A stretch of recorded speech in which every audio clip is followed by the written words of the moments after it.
Hello everyone, welcome to our channel Atul Classes. I am Atul Srivastava, educator, mentor and career coach. दोस्तों अपनी economics की series को आगे continue करते हुए आज के टॉपिक में हम लोग सीखने वाले हैं डिमांड एंड सप्लाई। तो आज हम शुरू करने जा रहे हैं theory of demand and supply. बहुत अच्छे से इस चैप्टर को सीखेंगे क्योंकि ये चैप्टर पूरी इकोनॉमिक्स का बेस है। इस चैप्टर को आप सीखने के बाद इकोनॉमिक्स के बहुत सारे कॉन्सेप्ट को समझ पाएंगे। तो आइए दोस्तों, हम लोग आज सबसे पहले वैसे बात करेंगे क्योंकि ये दो टॉपिक हैं तो अलग अलग टॉपिक सीखेंगे। सबसे पहले हम लोग सीखेंगे इस टॉपिक के अंदर सबसे पहला टॉपिक हमारा होगा law of demand, law of demand, law of demand and elasticity of demand and elasticity of demand. सबसे पहले हम लोग डिमांड के बारे में ही डिस्कस करेंगे। जब डिमांड अच्छे से सीख लेंगे तब सप्लाई की बातचीत होगी। पहले हमें सीखना क्या है? सबसे पहले हमें सीखना है डिमांड, जिसमें सबसे पहली बात आएगी लॉ ऑफ डिमांड की। ओके, तो दोस्तों सबसे पहले हमको एक चीज समझनी होगी कि देखिए डिमांड किसे कहते हैं। सबसे पहले हमें डिमांड समझना होगा। नोट्स आप बनाते चलिएगा मेरे साथ साथ। जब कोई पूछे कि डिमांड या फिर मीनिंग ऑफ डिमांड, हेडिंग आप डालेंगे meaning of demand.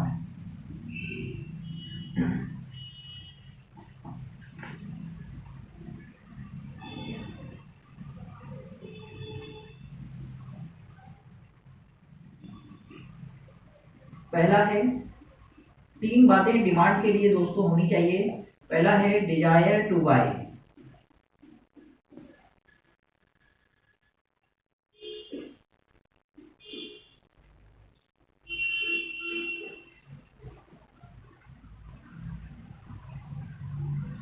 Ability to pay, और तीसरी बात है विलिंगनेस टू पे। जहां ये तीन बातें आ जाती हैं दोस्तों, वहां पर डिमांड हमारी क्रिएट हो जाती है। पहले क्या? सबसे पहली चीज है डिजायर टू बाय, दूसरा है एबिलिटी टू बाय, तीसरा है विलिंगनेस टू पे। जब ये तीन चीजें आती हैं तो डिमांड हमारी बन जाती है। जैसे कि डिजायर टू बाय में क्या कि आपकी सबसे पहले कोई इच्छा होनी चाहिए किसी चीज को खरीदने की।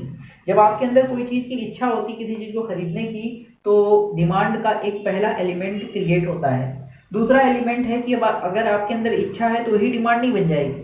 आपके पास उसको पे करने के लिए आपके पास पैसा भी होना चाहिए, एबिलिटी टू पे, एबिलिटी भी होनी चाहिए। और तीसरा है विलिंगनेस टू पे। और तीसरी चीज है एबिलिटी तो है लेकिन मेरा मन नहीं है पेमेंट करने का, तो भी डिमांड नहीं क्रिएट होगी। जब हमारा मन भी हो पे करने का तब डिमांड क्रिएट होती है और इसे ही हम कहते हैं डिमांड। सबसे पहले डिमांड के अंदर आपको ये बेसिक चीजें लिखनी है कि डिमांड का एक्चुअली में मीनिंग क्या है। नोट कर लीजिए इतनी बात आराम से।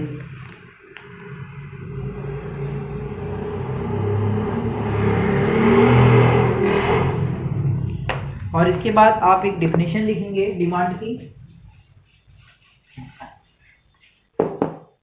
The concept demand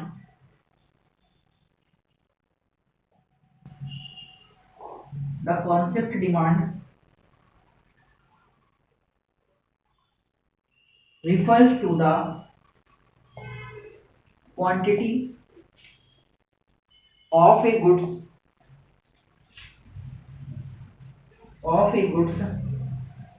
or services that consumer are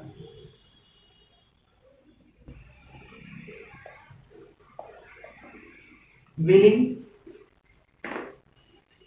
and able to purchase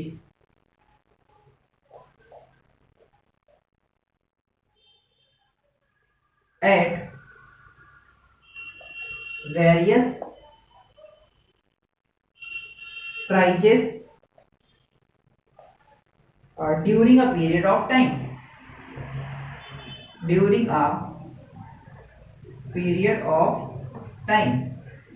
मतलब दोस्तों कि एक निश्चित समय पर कंज्यूमर जो जिन चीजों की डिमांड करता है, consumer are willing and able to purchase. Consumer माने उपभोक्ता, उपभोक्ता जिस चीज की इच्छा करते हैं और उसे परचेज करने की कैपेबिलिटी रखते हैं, तो ऐसी चीज को ही डिमांड कहते हैं। एक निश्चित समय पर जब कोई कंज्यूमर किसी गुड्स या सर्विस को की मांग करता है और उसे पे करने की एबिलिटी क्षमता रखता है, तो ऐसी चीज डिमांड क्रिएट करती है। इसी चीज को डिमांड कहते हैं। ठीक है, इतना आप नोट करिएगा डिमांड के अंदर बस।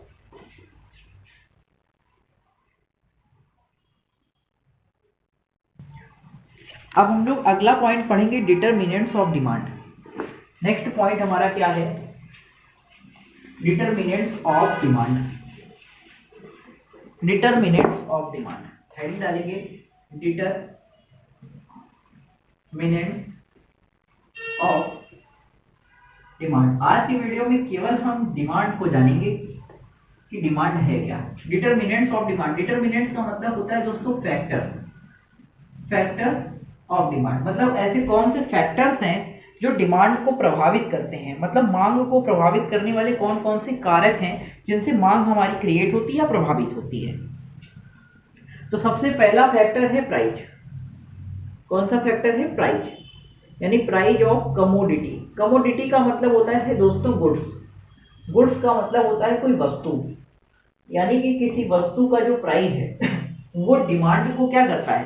प्रभावित करता है या डिमांड को निर्धारित करता है कि डिमांड किसी वस्तु की ज्यादा होगी या कम होगी, प्राइस ऑफ गुड्स पे निर्भर करता है। अगर प्राइस वस्तु के बढ़ जाएंगे तो मुझे आप बताइए कि डिमांड कैसी होगी। किसी वस्तु का प्राइस जब बढ़ जाएगा तो उसकी डिमांड कम हो जाएगी, और किसी वस्तु का प्राइस कम हो जाएगा उसकी डिमांड बढ़ जाएगी। तो यही डिटर्मिनेंट है, पहला डिटर्मिनेंट है प्राइस ऑफ कमोडिटी। ठीक है, वेरी गुड। इसमें आप लिख सकते हैं यही बात कि जब किसी वस्तु के प्राइस बढ़ जाते हैं तो डिमांड घट जाती है, और डिमांड घट जाती है, प्राइस घट जाते हैं तो डिमांड बढ़ जाती है।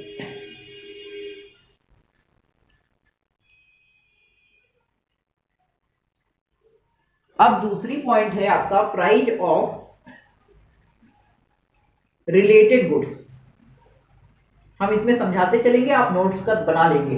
प्राइस ऑफ रिलेटेड गुड्स ये भी डिमांड को प्रभावित करते हैं, डिमांड को डिटर्मिनेंट्स, ये डिमांड का दूसरा डिटर्मिनेंट्स है, प्राइस ऑफ रिलेटेड गुड्स। तो आइए रिलेटेड गुड्स का मतलब समझते हैं। देखिए दोस्तों, रिलेटेड गुड्स दो प्रकार के होते हैं। पहला है सब्स्टिट्यूट गुड्स, सब्स्टिट्यूट गुड्स, और दूसरा गुड्स क्या है? कंप्लीमेंट्री गुड्स,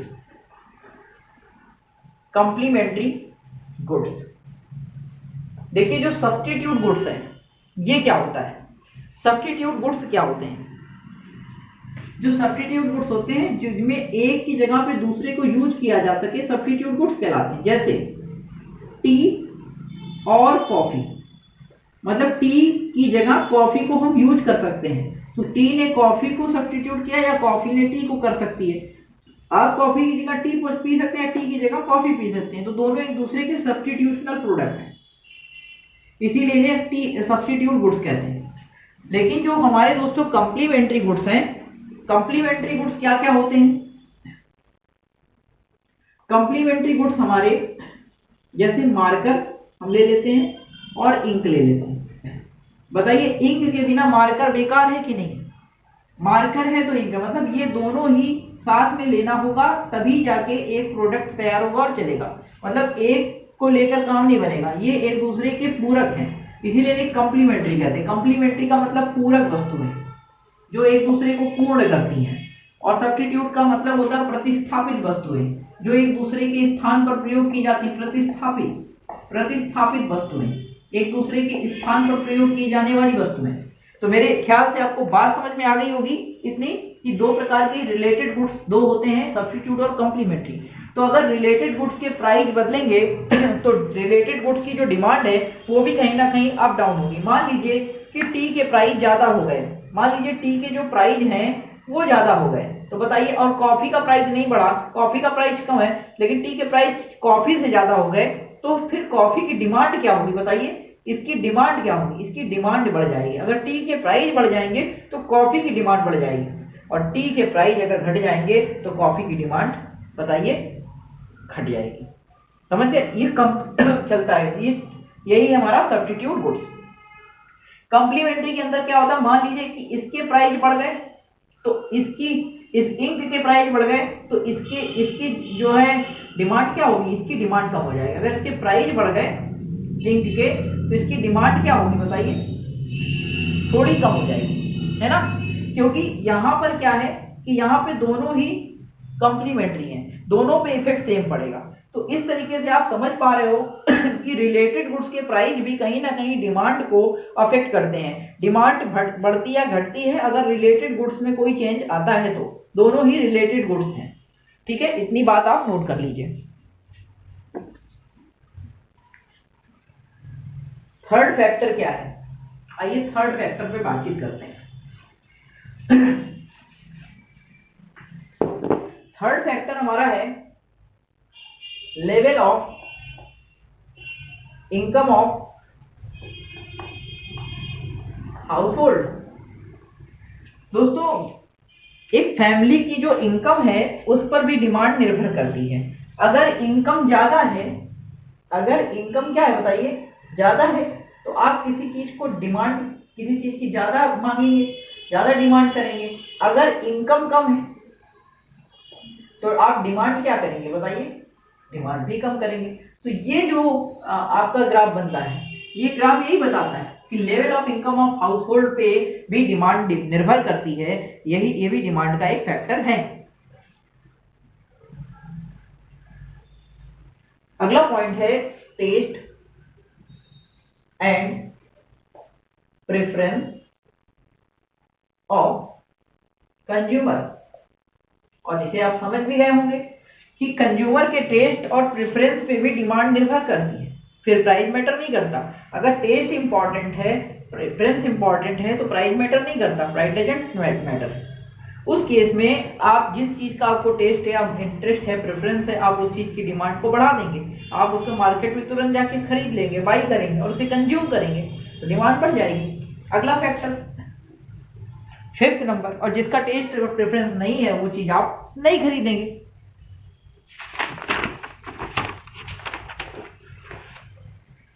अगले फैक्टर में आप अदर फैक्टर हेडिंग डालिएगा और अदर फैक्टर में कुछ बातें और लिखिएगा। अदर फैक्टर जो डिमांड को प्रभावित करते हैं, जिसमें सबसे पहले तो आपका आता है size of population. Size of population, दोस्तों जनसंख्या जिस जगह की ज्यादा है वहां वस्तुओं की डिमांड ज्यादा होगी, जहां की जनसंख्या कम है वहां वस्तुओं की डिमांड कम होगी। सिंपल सी बात है, तो ये भी एक फैक्टर है। अगला है composition of population. Composition of population, बात को समझना। कंपोजिशन का मतलब होता है जो जनसंख्या है वो किस ग्रुप की है, ओल्ड वाले लोग ज्यादा हैं या यंग लोग ज्यादा हैं या चाइल्ड लोग ज्यादा हैं। अगर चाइल्ड की पॉपुलेशन ज्यादा है तो चाइल्ड वाली वस्तुएं ज्यादा डिमांड होगी। अगर यंग की पॉपुलेशन ज्यादा तो यंग की जो वस्तुएं हैं वो ज्यादा डिमांड होगी।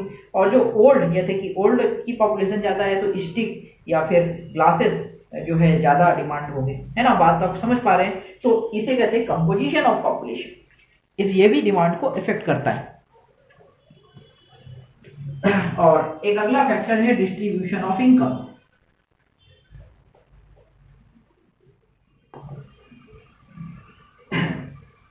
इनकम को किस तरीके से डिस्ट्रीब्यूट किया जा रहा है, घर में जो इनकम आ रही है उसको किस मेंबर को कितना दिया जा रहा है और किस तरीके से क्रिएट किया जा रहा है। डिस्ट्रीब्यूशन ऑफ इनकम भी डिमांड को अफेक्ट करती है। तो इस तरीके से आपने डिमांड के बहुत सारे फैक्टर जाने, ये कुछ मेन फैक्टर थे। दोस्तों अगली क्लास में हम लोग सीखेंगे लॉ ऑफ डिमांड, और अगर उसमें वीडियो बहुत बड़ा नहीं हुआ तो हम लोग ये भी सीखेंगे, इलास्टिसिटी ऑफ डिमांड भी सीखेंगे। तो वीडियो अगर पसंद आया है तो लाइक शेयर और कमेंट करना ना भूलिए और चैनल को सब्सक्राइब करिए। डिमांड एंड सप्लाई बहुत अच्छे से हम लोग आराम से सीखते हुए चलेंगे। तो दोस्तों तब तक के लिए थैंक यू वेरी मच। फिर मिलेंगे नेक्स्ट वीडियो में। Have a nice day, take care.